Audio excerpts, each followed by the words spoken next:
जय श्री राम। आप सबके हृदय में बैठे हुए परमात्मा को प्रणाम करता हूँ। आज बहुत अच्छी और सच्ची घटना सुनाने जा रहा हूँ। इसमें जो गलतियाँ हो जाएं कृपया आप लोग क्षमा करें और ईश्वर से भी प्रार्थना करता हूँ कि परमात्मा मेरी गलतियों को क्षमा करें। देखो, एक समय की बात बता रहा हूँ। हमारा ये भारत देश बिल्कुल तरह से गुलाम हो गया था। मुसलमान लोग यहाँ पे राज शासन करते थे, राजा बन गए थे। उसी समय एक मुसलमान व्यक्ति ने हमारे भारत देश में आकर सारे कथावाचकों को मना किया कि जो व्यक्ति भगवान की कथाएं सुनाएगा या माथे के तिलक लगाएगा, उस व्यक्तियों को फांसी की सजा दे दी जाएगी और देश से निकाल दिया जाएगा। उसके परिवार वालों को बहुत पीड़ित करेंगे, ऐसा हुक्म देकर धमकी दिया।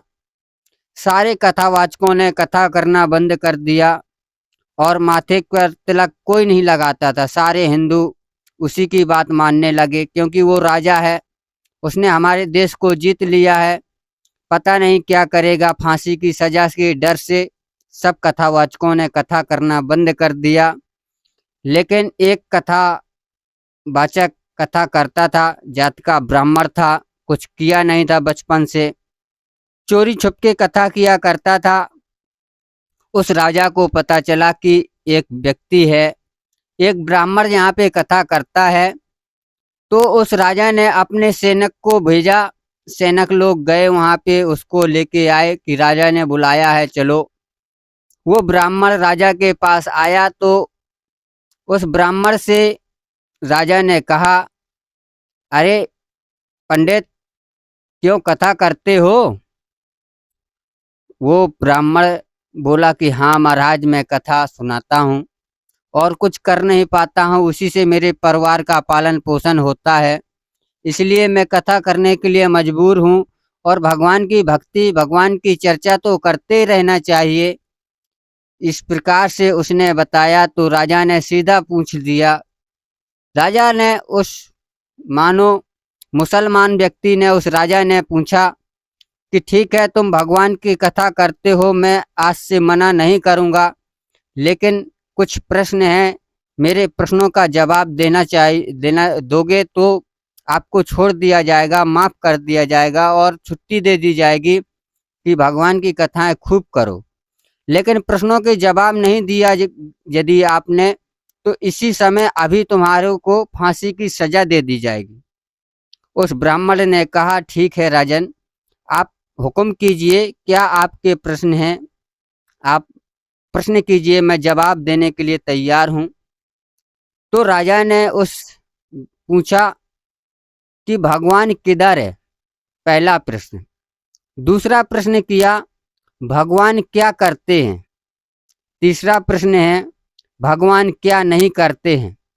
ये तीन प्रश्न पूछकर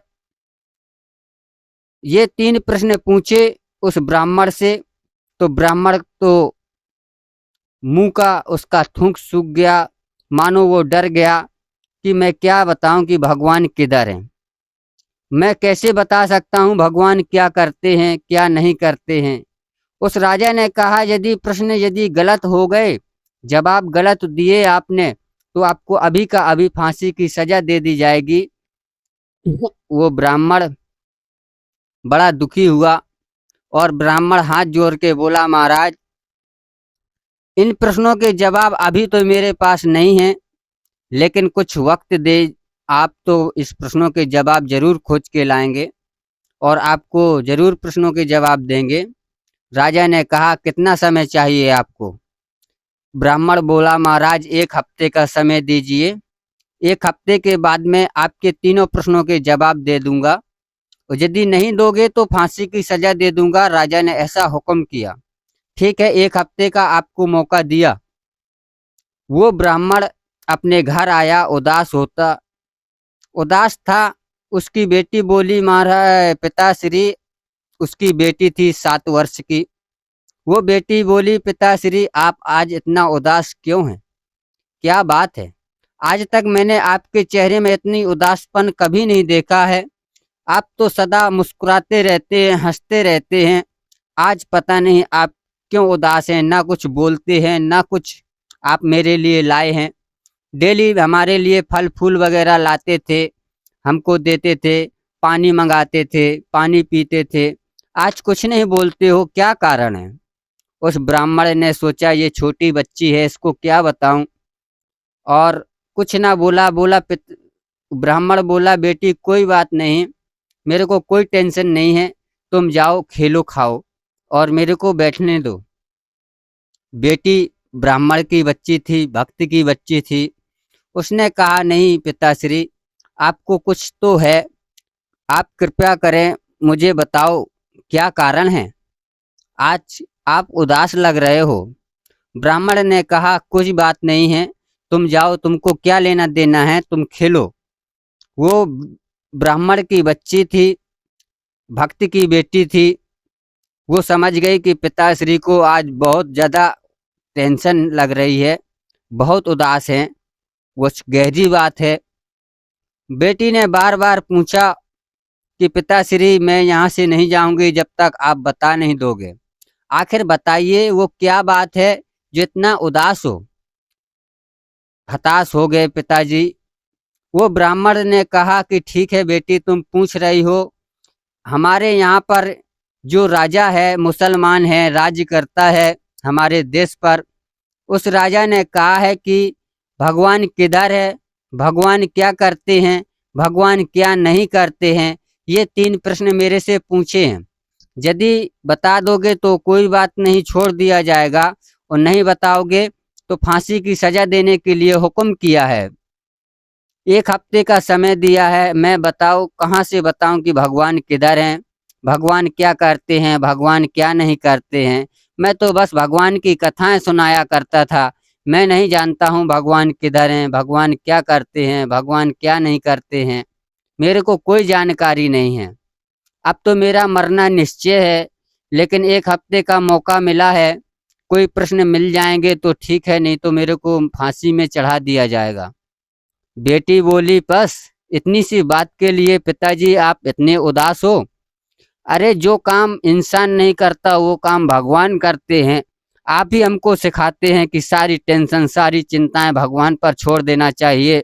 जब जो काम हमसे ना हो उसको भगवान पे छोड़ देना चाहिए, और आप इतनी सी बातों में लेके इतने ज़्यादा उदास हैं। आप टेंशन छोड़िए और चलो खाना खा लो, शाम को खाना बन गया था, आराम कीजिए खाना खा के। वो ब्राह्मण को बेटी ने समझाया बुझाया। 6 वर्ष 7 वर्ष की लड़की थी, बहुत बड़ी बच्ची नहीं थी। उसके बाद में उस ब्राह्मण ने बेटी की बातें, बेटी की खुशी के लिए गया, हाथ पैर धुल के खाना पीना खाया, जो खबा 1-2 रोटी खाया। उसके बाद में आराम से लेट गया, और नींद रात भर तो आई नहीं, टेंशन ज़्यादा थी, मरने का डर था।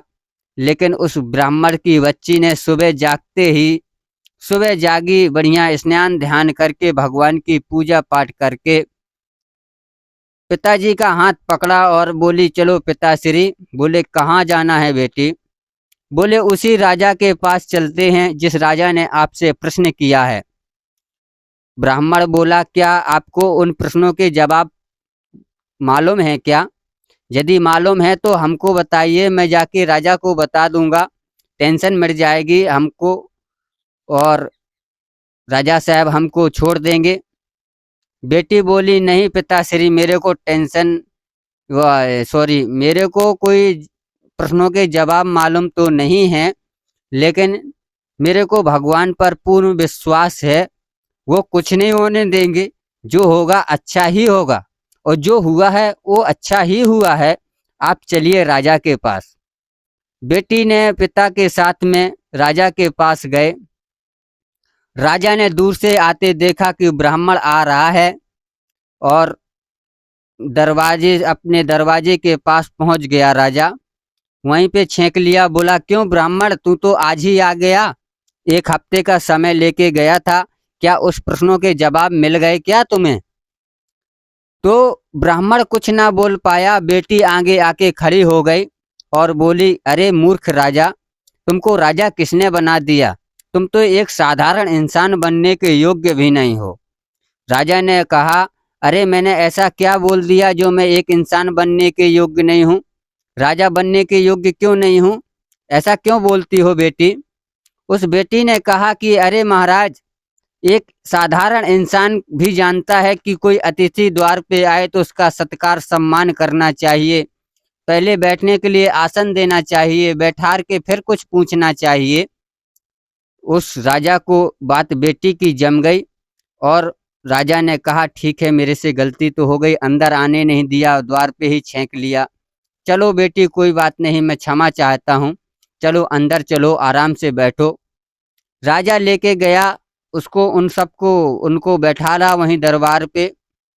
राजा सिंहासन में बैठ गया और अपने सेना को आदेश दिया, जो उसके सेना थी उसको आदेश दिया कि जाओ, ब्राह्मण की बेटी है, कोई गलती ना होने पाए, बहुत बुद्धिमान लग रही है ये लड़की, जाओ इसके लिए बढ़िया गाय का, देसी गाय का दूध लेके आओ चांदी के कटोरे में। राजा ने आदेश दिया। उसके जो सेना थी वो लोग गए, जाकर चांदी के कटोरे में देसी शुद्ध गाय का दूध लेके आए और बेटी को दे दिया। राजा ने कहा, बेटी पी लो इस दूध को, तुम्हारे लिए मंगवाया है। जैसे बेटी के हाथ में दिया तो बेटी क्या करती है, उस दूध को ले लिया अपने हाथ में, एक हाथ में दूध रख के, कटोरा रख के, दूसरे हाथ की उंगली को घुमाती है उस कटोरे में और घुमाते घुमाते देखती है, फिर घुमाती है, फिर ऊपर को देखती है उस उंगली को, फिर घुमाती है, फिर ऊपर को देखती है। काफी देर हो गया, बेटी यही करती है, दूध में उंगली डालती है और ऊपर को करके उंगली को देखती है। राजा बोला कि अरे बेटी पी लो, उसमें कुछ नहीं है, गाय का ही मंगवाया है मैंने, भैंस का नहीं है और किसी चीज का नहीं है। मैं जानता हूँ कि आप गाय का ही दूध पीती होंगी क्योंकि ब्राह्मण की बेटी हो, इसलिए गाय का ही मंगवाया है तुम्हारे लिए स्पेशल, पी लो। वो बच्ची बोली कि नहीं महाराज, मेरे को दूध पीना नहीं है। फिर क्या देख रही हो बेटी? अरे राजा साहब, मेरी माँ कहती थी इस दूध में घी होता है, मेरी माँ कहती थी दूध में घी होता है, लेकिन इसमें घी दिखता नहीं। शायद मेरी माँ मूर्ख है, उसको नहीं पता है कि दूध में घी होता है कि नहीं। राजा साहब बोला, नहीं बेटी, तुम्हारी माँ मूर्ख नहीं है, तुम अभी बच्ची हो, तुमको पता नहीं, दूध में घी तो है लेकिन ऐसे दिखता ही नहीं है। फिर कैसे दिखता है राजा साहब? उस बच्ची ने बोला। राजा बोला कि बेटी, पहले इसको जमाया जाता है, थोड़ा सा इसमें दही छाछ डालनी पड़ती है ताकि वो जम जाए। उसके बाद में मथनी से मथा जाता है, मथने के बाद मक्खन निकलता है, फिर इसको गरम किया जाता है। जब गरम हो जाता है तो घी दिखाई देने लगता है, घी निकल आता है। ऐसा प्रोसेस करेंगे तभी ना घी दिखेगा। आप डायरेक्ट घी में, दूध में घी ढूंढोगे तो नहीं मिलेगा। ऐसे दूध में घी तो होता है लेकिन दिखता नहीं है। राजा से उस बेटी ने बोला, वाह महाराज, आप इतने बड़े ज्ञानी होकर फिर भी हमारे पिताश्री से आप पूछ रहे हो भगवान किधर है? आप तो वो सब कुछ जानते हैं महाराज। महाराज बोला कि बेटी, मैं दूध में घी निकालना तो जानता हूँ, लेकिन मैं ये नहीं जानता हूँ भगवान किधर है। तो उस बेटी ने कहा, महाराज आपने बता तो दिया है कि भगवान किधर है। राजा बोला कि मैंने ऐसा तो नहीं बताया, मैं तो दूध में घी निकालने का प्रोसेस बताया हूँ। बोला, ठीक उसी प्रकार भगवान को भी ढूंढा जाता है महाराज, जैसे दूध में घी ढूंढा जाता है, ठीक उसी प्रकार भगवान को भी इस संसार में ढूंढा जाता है। कैसे? उस बेटी ने बताया कि महाराज, इस संसार को ही कटोरा समझो, इस संसार में जो कुछ भी है, मिट्टी पत्थर ईंटा जो कुछ भी है, उस सब कण कण में जो कुछ भी है, जैसे दूध में बूंद बूंद में घी होता है, उसी प्रकार हर कण कण में भगवान होता है, परमात्मा होता है। कैसे? देखो, जैसे आपने बताया इसको जमाया जाता है, 2 बूंद मट्ठा के डाले जाते हैं, ठीक उसी प्रकार यदि आप शरणागत हो जाएंगे, कोई गुरु आपके कान में 2 बूंद 2 शब्द मंत्र के डाल देगा, उसको मथना पड़ता है ना, साधना की मथनी से जब मथोगे तो आपको मक्खन निकल आएगा। तप और तप करोगे ना जब जब उस जप जप और तप करोगे तो भगवान आपको महसूस होने लगेंगे, दिखाई दे जाएंगे कि हाँ, इस संसार में भगवान है, भगवान कण कण में बैठे हैं। अच्छा बेटी, ठीक है, मैं समझ गया कि भगवान को कैसे ढूंढना चाहिए। ठीक है, मेरा दूसरा प्रश्न क्या है? राजा संतुष्ट हुआ और दूसरा प्रश्न बताया कि भगवान क्या करते हैं। अच्छा ठीक है, भगवान तो ठीक है, कण कण में है, समझ में आ गया, लेकिन अब भगवान करते क्या है, ये मेरा दूसरा प्रश्न है। दूसरा प्रश्न बताइए। उस बेटी ने कहा, महाराज, जो ज्ञान देता है वो बड़ा होता है या जो ज्ञान लेता है वो बड़ा होता है? उस उसे सॉरी उस राजा ने कहा कि बेटी, जो ज्ञान देता है वो बड़ा होता है, जो ज्ञान लिया करता है वो छोटा होता है। बेटी बोली कि महाराज, पहले आप ये बताइए, ज्ञान दे कौन रहा है? उस राजा बोला कि बेटी, आप ज्ञान दे रही हो, मैं ज्ञान ले रहा हूँ। तो ठीक है, पहले तो ये बताइए कि ज्ञान देने वाला जब बड़ा होता है तो उसका आसन भी बड़ा होना चाहिए, ऊंचाई में होना चाहिए। बोला हाँ, गुरु का आसन तो ऊंचे में होता है। वो राजा बोला, तो फिर मेरे को जमीन में खड़ा कर रखा है, आप सिंहासन में बैठे हो, ऐसे ज्ञान मिलेगा? तो उस राजा ने तुरंत उठ के नीचे आए और बेटी को गोद में लेके उठा के अपने सिंहासन में बैठा दिया। और जहाँ पे बेटी खड़ी थी वहाँ पे राजा खड़ा हो गया हाथ जोड़ के कि बेटी, दूसरे प्रश्न का अब जवाब मेरे को चाहिए। उस बेटी ने कहा, महाराज, भगवान यही तो करते हैं। क्या करते हैं? जो अभी हो कर दिया भगवान ने वही भगवान करते हैं। पर्वत को राई बना देते हैं और राई को पर्वत बना देते हैं। ठीक उसी प्रकार मैं कहाँ 5 साल 6 साल की बच्ची देखो तुम्हारे सिंहासन में बैठ गई और तुम कहाँ राजा महाराजा मेरे सामने हाथ जोड़े खड़े हो। यही भगवान करते हैं, पर्वत को राई बना देते हैं और राई को पर्वत बना देते हैं। यही भगवान दिन और रात करते रहते हैं। बेटी, मैं तुम्हारी बात से अति प्रसन्न हुआ और मेरा तीसरा प्रश्न भी है एक। हाँ हाँ, पूछिए, क्या तीसरा प्रश्न है आपका? उस राजा ने कहा, मेरा तीसरा प्रश्न ये है, भगवान क्या नहीं करते? बेटी ने उस तीसरे प्रश्न के लिए कुछ नहीं किया, चुटकी बजाते हुए उस तीसरे प्रश्न का जवाब दे दिया। क्या भगवान क्या नहीं करते हैं? ये तीसरा प्रश्न है था राजा का। बेटी बोली, महाराज, जो इंसान करते हैं वो भगवान नहीं करते, जो भगवान किया करते हैं वो इंसान नहीं करते। कैसे? देखो, इंसान क्या करते हैं, खाते हैं, सोता है और भोग भोगता है, बच्चा पैदा करता है। भगवान ना तो सोता है, ना भगवान कभी खाता है, और भगवान ना कभी बच्चा पैदा करता है। ये तीनों प्रश्न हो गए आपके महाराज। अब मेरे पिताजी को आज़ाद कीजिए और मेरे पिताजी को छोड़ दीजिए कि भगवान की कथाएं करने से आप नहीं रोकेंगे। राजा बेटी की बातें सुन के गदगद हुआ और बेटी ने इस तरह से जवाब दिए कि राजा गदगद हो गया। उसके बाद में बेटी को, उस ब्राह्मण को बहुत सारा धन दिया राजा ने, और धन देने के बाद में उसको आज़ाद कर दिया। बेटी और बेटी और बाप दोनों लोग घर आए और बड़ी प्रसन्नता से भगवत चर्चा में लीन हो गए, भगवत चर्चा करने लगे। आपको हमने इस वीडियो के माध्यम से तीनों प्रश्नों के जवाब बता दिए। भगवान क्या करते हैं, भगवान किधर रहते हैं, भगवान क्या नहीं करते हैं। यदि आपको हमारी वीडियो अच्छी लगी हो तो आप लोगों को धन्यवाद, बहुत बहुत धन्यवाद। जय श्री राम।